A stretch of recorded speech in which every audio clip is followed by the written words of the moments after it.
En février 2022, Léna Guillou et Adil Rami créaient la surprise en officialisant leur relation. Visiblement très épris l'un de l'autre, les deux jeunes gens s'affichaient volontiers sur les réseaux sociaux. Mais au bout de quelques mois d'amour, le couple s'est séparé pour des raisons qu'il a préféré ne pas dévoiler. Le défenseur de l'ES3C s'était contenté d'expliquer que sa relation avec Léna ne lui apportait pas ce qu'il attendait. « J'espère vraiment qu'elle trouvera son chacun. Pour ma part, je sais ce que je veux et ce dont j'ai besoin. Je sais dire stop et ne pas oublier mes objectifs. » Mais c'était sans compter sur la force des sentiments. En effet, malgré leur rupture, Léna et Adil Rami n'avaient pas coupé les ponts pour autant et étaient restés en bons termes. Aussi, les internautes n'ont pas vraiment été surpris d'apprendre que les deux tourtereaux avaient décidé de se donner une nouvelle chance.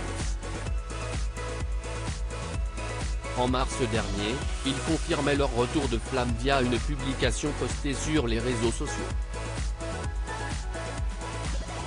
Adil Rami et Léna Guillou @YouTube Léna Guillou dépressive.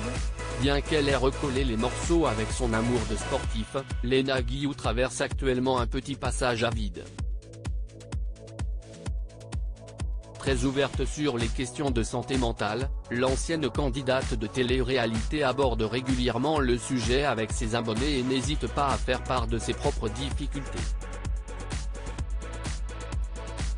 Ainsi, il y a quelques semaines, Léna confiait qu'elle était actuellement en proie à la dépression. Malgré une petite escapade sur l'île de Saint-Martin, la jolie brune semble toujours au plus mal. « Vous savez que je suis en dépression. Je pensais que partir allait me faire me sentir mieux, mais non en fait. Il y a toujours autant de casse-couilles dans ma vie et de choses qui me cassent les couilles au passage. C'est chiant. J'aimerais bien souffler pour de vrai. Ça serait vraiment cool que tout se règle. » se lamentait-elle. Ce mercredi 28 juin 2023, celle qui se fait appeler Dr Lénou à l'occasion a évoqué un problème de taille qui fait, malheureusement, bien trop souvent la une de la presse, celui du harcèlement scolaire, qu'elle a subi étant plus jeune.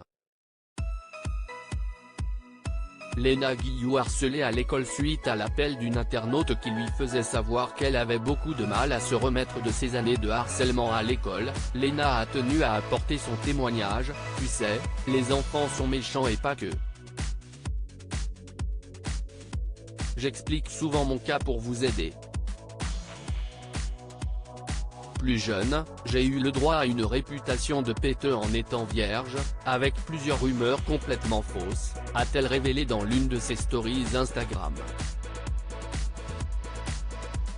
Et d'ajouter qu'on a également essayé de la déshabiller en groupe alors qu'elle rentrait chez elle. Pour finir, celle qui a été découverte dans la saison des Marseillais à Dubaï a voulu réconforter son abonné. « Il faut relever la tête et te rendre plus forte. Ce sont de vraies pourritures et ça ne doit pas impacter ton présent. Aujourd'hui, tu as grandi. Tu auras plein d'épreuves dans ta vie. Inconsciemment, ça t'a forgé, crois-moi. Il ne tient qu'à toi de passer au-dessus pour en faire une force. » Capture d'écran @Instagram des bons mots qui, on l'espère, feront leur effet. Le sujet du harcèlement scolaire n'est pas à prendre à la légère et conduit parfois à des issues tragiques. En mai dernier, on apprenait la mort de la petite Lindsay, victime de coups et de brimades quotidiennes dans son collège de Vendin-le-Vieil, dans le Pas-de-Calais. Devenue le bouc émissaire de plusieurs élèves de son établissement, l'adolescente de 13 ans a fini par mettre fin à ses jours. Le drame a ému tout le pays et rencontré un écho médiatique retentissant, faisant réagir jusque dans la sphère politique. Dans cette affaire, 4 mineurs et la mère de l'une d'entre elles, ont été mises en examen et placées sous contrôle judiciaire.